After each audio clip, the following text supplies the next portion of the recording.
Grab your popcorn and pull up a seat. We're combing through the latest Hollywood releases to let you know what's worth catching, what's meeting the buzz, and maybe what's worth skipping out on.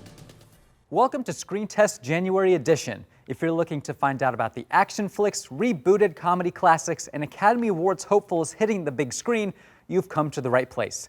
I'm KENS 5 film critic David Lynch, and while January always looks a bit barren on the new movie side of things, it feels especially true this year after an almost overwhelming slate in December. Before we take a look at what's coming out to start 2024, let's step back into the ring to review some of last month's highlights. We're here to restore justice to the Wrestling Federation that our father built with his own two hands. The hands that were passed down to us. The hands that will deliver the Iron Claw to you. So what do you think? Like we're alive. I love your family, Kevin. You might have seen those photos of Zac Efron packing so much muscle it looks like he could crush bricks with his bare hands. Turns out he was bulking up for the Iron Claw, director Sean Durkin's tragic portrait of the Von Erichs, Texas's first family of wrestling that made a name for itself in the 70s and 80s.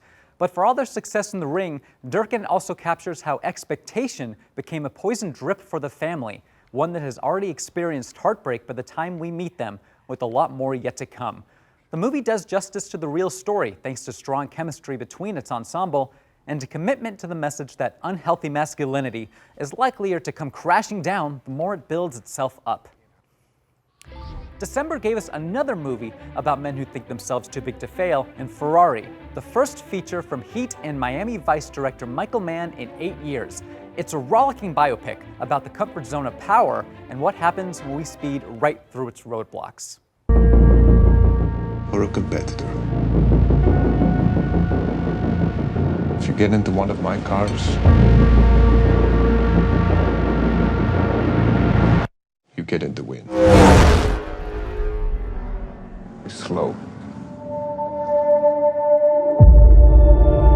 And so, you're going broke. The movie hasn't revved up any real awards momentum, which is a bit of a shame given how commanding its two lead performances are. Adam Driver is steely, powerful, and a force to be reckoned with playing Enzo Ferrari at a moment in his life when it seems all sides are closing in. And then there's Penelope Cruz, as ferocious and uncompromising as she's been in any English language performance. The film's got a bit of an unusual rhythm to it, a sign that you should be paying attention to Ferrari's personal motivations as much as the Ferrari racing scenes. It's far from man's best, but it's man all the same. Now from a man to a woman giving a performance so undeniable that she just might win her second Academy Award. It's practically impossible to look away from Emma Stone as a reincarnated corpse, learning about the joys and cruelties of being human in Greek filmmaker Yorgos Lanthimos' Poor Things, one of the most unusual coming-of-age stories you're likely to watch. Hello, Bella. Oh, she's an experiment. Good evening.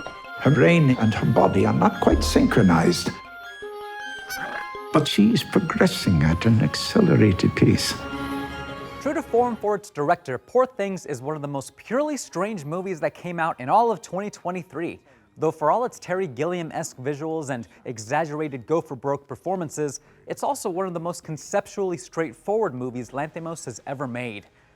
While that makes it easier to appreciate the relevance of a tale about a woman finding out what it means to live life on her own terms, the director's style remains better suited for the more elusive and inexplicable plots of his earlier movies. Still, his latest film is worth seeking out, if for no other reason than movies today simply don't look like the weird and wild world of Poor Things.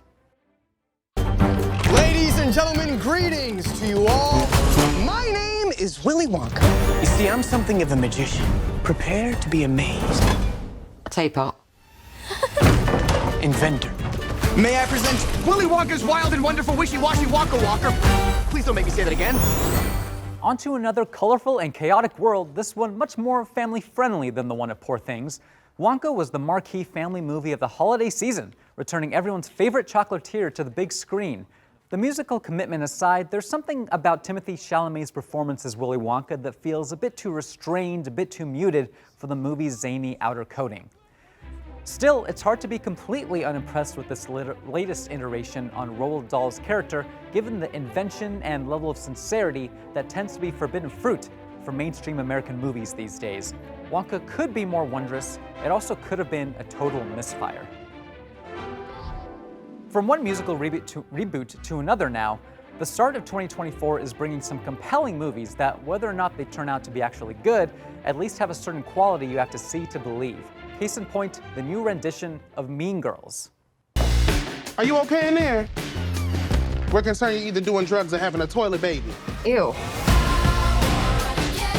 We as women have to be able to support each other. Get in, loser.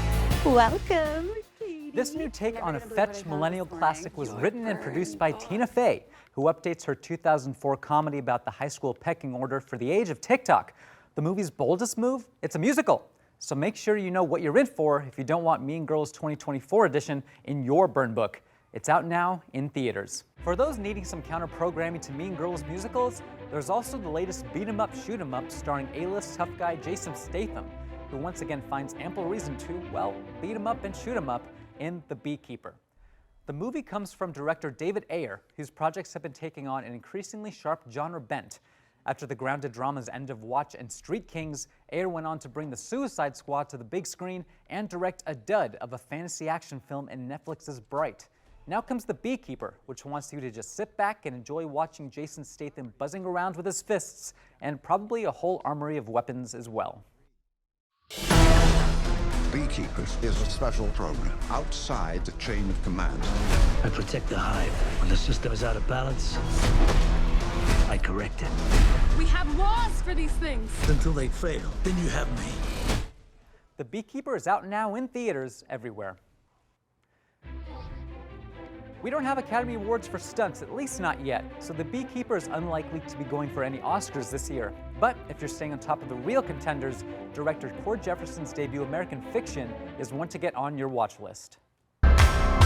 Any news? Editors, they want a black book. They have one. I'm black, and it's my book. Look at what they expect us to write. Would you read an excerpt? Yo, Sharonda, where you be going in a hurry like that? If and you gots to know, I was going to the pharmacy.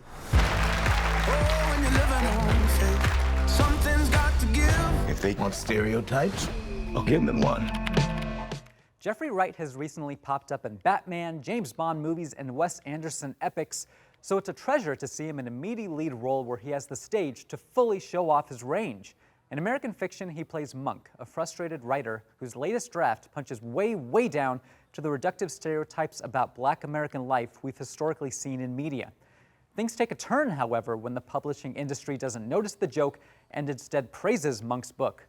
American Fiction is a contender for acting and screenplay Oscars in addition to Best Picture, and it's out now in most theaters across the US. Rounding things out for January is a trip to space, where a global conflict is playing out miles and miles above in the International Space Station. War has broken out below. And we were told to take the I.S.S. by any means necessary. If we got orders from our government to take control. 11 years ago, Gabriella Cowperthwaite was receiving praise for her stunner of a documentary, Blackfish. Now comes her most commercial effort yet in I.S.S., a high-stakes thriller that boils World War down to a small group of American and Russian astronauts commanded to seize control of the space station. Whether or not I.S.S. proves to be up to par with other modern space epics like Gravity or Interstellar when it releases January 26th remains to be seen. But it also might be besides the point. Remember, it's January. We'll take our simple thrills where we can get them. That just about does it for January, a month when perhaps the biggest thing for movies happens when the Oscar nominations are finally announced. Still, there's always potential that one of these start-of-the-year projects can surprise us. We'll find out. Till next time, I'm David Lynch. Remember to visit KENS5.com/screentest for our thoughts on the latest releases, and we'll see you at the cinema.